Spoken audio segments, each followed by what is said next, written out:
The mission was complete. Raisi was dead, and for a brief moment, the world slowed down. Josh Dagan kept his promise to Maya. The island, Paros, Greece. They arrived at sunset when the sky over Paros, the understated gem of the Cyclades, turned lavender and gold. It wasn't as crowded as Santorini. It didn't need to be. Paros was for those who wanted beauty without the noise. Their villa was nestled in the hills near Nausa.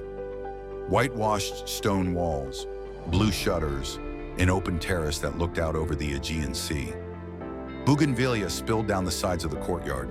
The salt wind carried laughter from the tavernas down the coast. For the first time in years, Dagan walked barefoot. He grilled fish, poured wine, sat with Maya under stars that didn't judge him. She wore a sundress and no makeup. Her hair danced in the breeze. They swam in crystal waters, fed each other ripe figs and olives, and made love like people who had time. "What if this was it?" she asked one evening, head resting on his shoulder. "What if we never went back?"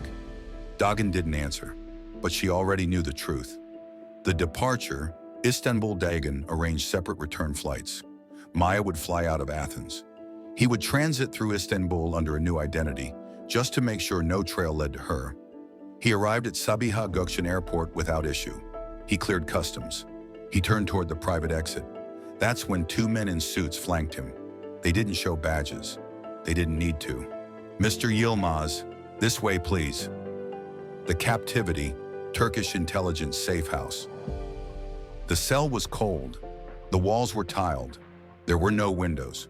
For 6 days, they moved him between rooms, questioned him in Turkish, then English, then Arabic.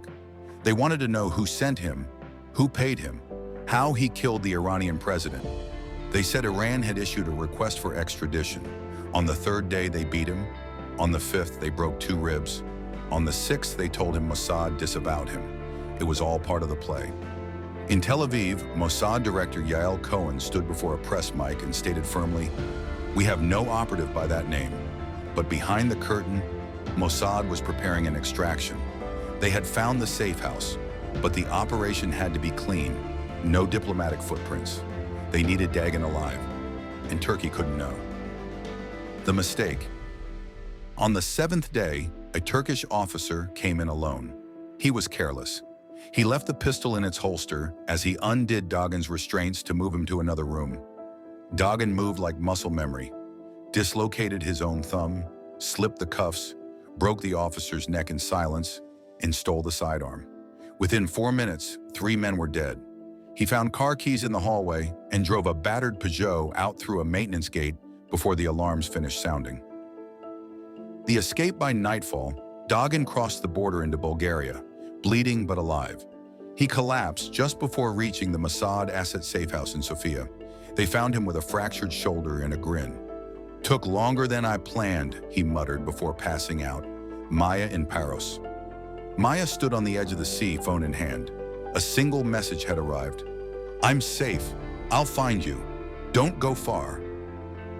Jay." She pressed the phone to her heart and closed her eyes. Somewhere behind her, the blue hours faded into night.